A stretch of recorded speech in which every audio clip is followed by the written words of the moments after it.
The elderly grandmother watched as her granddaughter was hit by a car, but she didn't react at all. The girl was then taken to the hospital. The parents blamed the mother for not watching the child properly. The grandmother listened silently as her son berated her. That evening, when they returned home, the son kicked his mother out of the house. Just then, it began to pour. The grandmother stood motionless in the rain, letting the rain soak her clothes. She felt guilty, like a child who had done something wrong. She looked up at the sky in despair. Suddenly, she remembered when her son was a child. Whenever he got hurt, he would ask for cherries. So the grandmother, who had Alzheimer's, braved the rain and went out. She picked a bunch of cherries. Then she went to her granddaughter's hospital bed and handed her the cherries. Confused and disoriented, she kept calling out her son's name. He looked at his mother, who was suffering from dementia, yet still loved him deeply. John no longer harbored any resentment toward her. By then, his granddaughter was out of danger. As the doctor was examining the girl, the dementia-stricken grandmother suddenly shouted loudly, breaking the solemn atmosphere. The family members all felt awkward. They looked in the direction she was pointing. A car show was playing on TV. Only then did John understand what his mother had said earlier. She had been referring to the vehicle and the time of the incident. Because her thinking was clouded by dementia, her way of expressing herself was very disjointed. Immediately,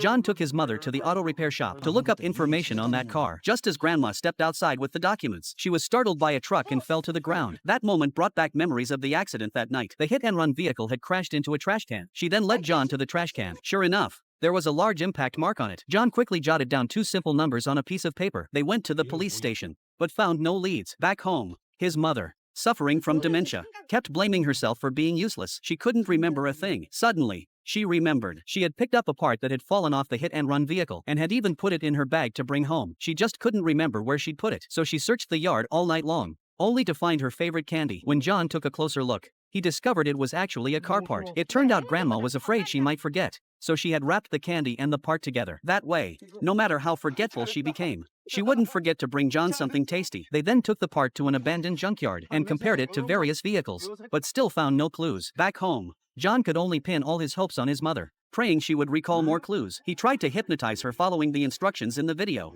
but she simply fell asleep. John felt helpless. However, in her sleep, Grandma began to recall the events. She clearly described the entire incident and the hit-and-run driver's escape route. John then drove his mother along the route. Eventually, they found a repair shop. There, they discovered a damaged car part that perfectly matched the one his mother was holding.